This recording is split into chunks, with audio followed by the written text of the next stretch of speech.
Olá pessoal, então essa vai ser a nossa aula 3. Nós vamos falar sobre a parte de conjuntos e nós vamos definir um conjunto como sendo uma coleção não ordenada de objetos. A gente diz que os objetos eles são chamados de elementos ou na verdade podem ser chamados de membros do nosso conjunto. A gente diz que os elementos eles pertencem ao nosso conjunto, certo? Por exemplo, vamos supor que a gente considere o conjunto das vogais.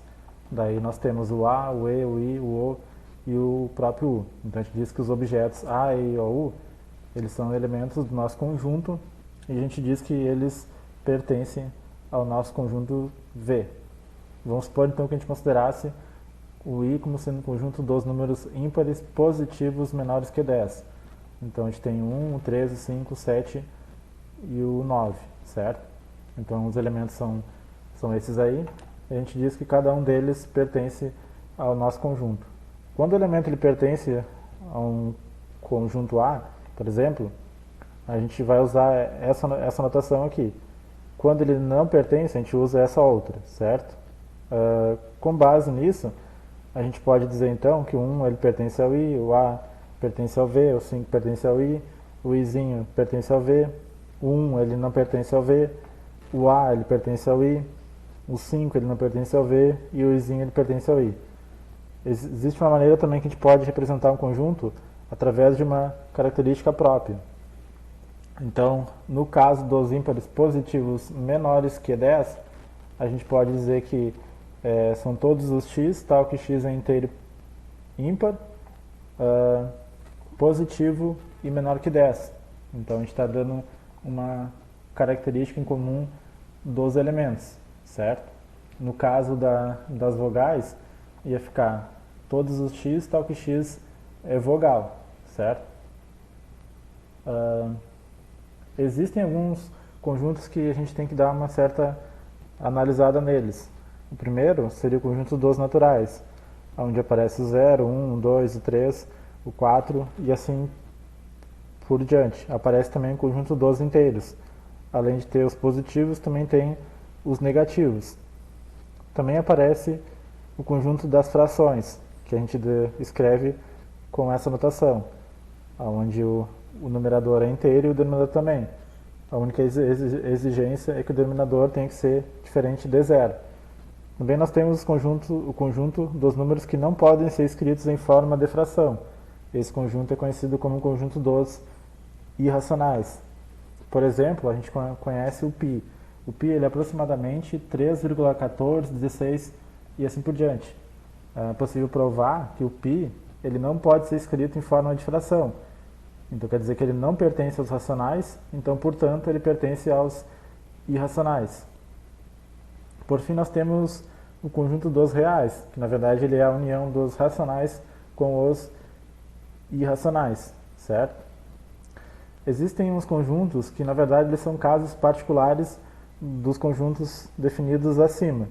O primeiro deles seria o conjunto dos naturais sem o zero, onde a gente denota por esse n com esse asterisco. Existe o conjunto dos inteiros sem o zero também, que a gente usa essa notação. Existe o conjunto dos inteiros positivos, daí nós começamos a partir do 1, certo? E existe o conjunto dos inteiros que são negativos, daí a partir do menos 1 para a esquerda. Então esses casos aqui, na verdade, eles são casos particulares dos exemplos dos conjuntos definidos aqui em cima. A gente pode definir também a igualdade entre dois conjuntos A e B. A gente diz que dois conjuntos A e B são iguais se eles possuem os mesmos elementos. Daí nós vamos usar essa notação aqui, de A igual a B. Um exemplo seria considerar o A como sendo 1, 2 e 4 e o B como sendo 2, 1 e 4. A gente pode observar que a única diferença do A para o B é a ordem que os elementos do B estão. Mas isso não interessa. Interessa se eles possuem os mesmos elementos, certo? Então a gente diz que o conjunto A e o conjunto B são iguais. Existe uma forma de representar os conjuntos que é conhecido como o diagrama de Venn. Ele foi criado pelo matemático inglês John Venn. a gente usa para representar então os conjuntos de modo gráfico. Daí nós temos um conjunto universo, onde contém todos os objetos, e esse conjunto universo ele é representado por um retângulo. Dentro do nosso retângulo vai aparecer algumas figuras que podem ser tanto círculos ou outras figuras para representar os conjuntos. Às vezes a gente pode usar pontos para indicar elementos específicos do nosso conjunto, certo? Então uma ideia seria mais ou menos essa. Nós temos o nosso conjunto universo U, que é representado por um retângulo. Nós temos o nosso conjunto C, pode ser representado por um círculo, e dentro dele aparecem os elementos, certo? Podem ser representados por pontos. No caso do conjunto das vogais, a gente tem que o nosso conjunto universo seria o conjunto de todas as letras. E o nosso conjunto V aqui seria o conjunto das vogais. Então os elementos lá seriam o A, o E, o I, o O e o U. A gente pode observar que existem elementos que estão fora do nosso conjunto V, mas que fazem parte do nosso conjunto o universo. A gente pode definir também a ideia de um conjunto conter o outro conjunto. Ou seja, a gente diz que um conjunto A é subconjunto de um conjunto B se todo elemento do A também for elemento do B. E a gente vai usar essa notação aqui para dizer que A está contido em B. A gente poderia usar a simbologia da parte de lógica para escrever essa definição, a definição 4. A gente diz então que para todo x do A, então o x está no B. Ou seja, qualquer x que está no A implica que o x está no B, certo? Então se aparecer essa notação, quer dizer que o A está contido em B.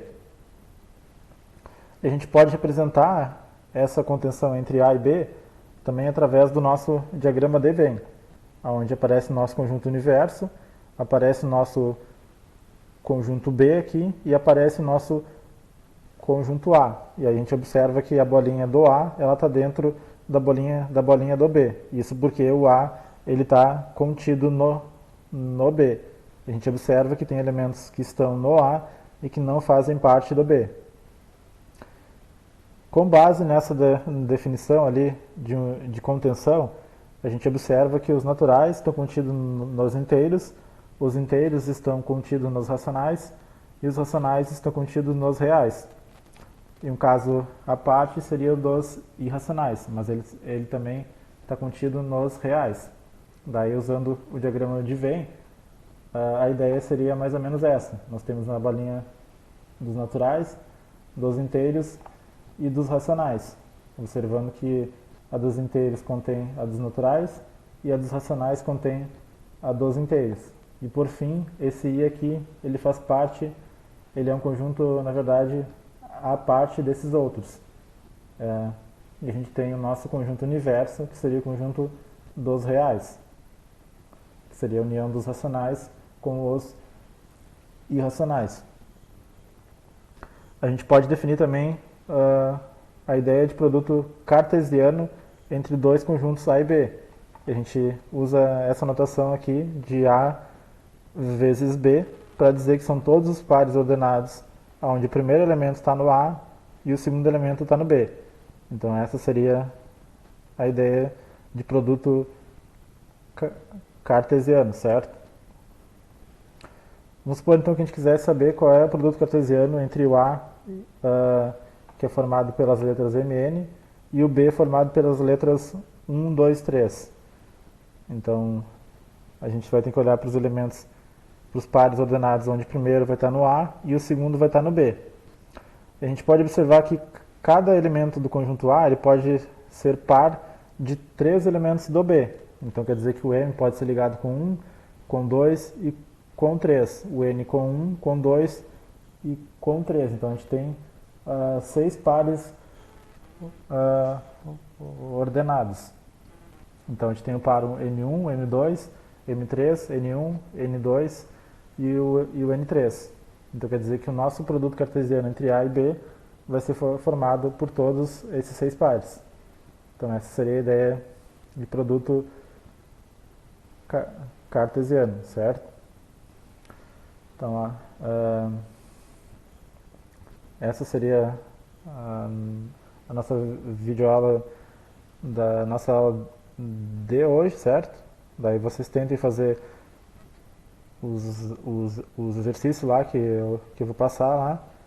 Daí vai seguir basicamente essa videoaula. Então tá, pessoal. Até a nossa próxima aula.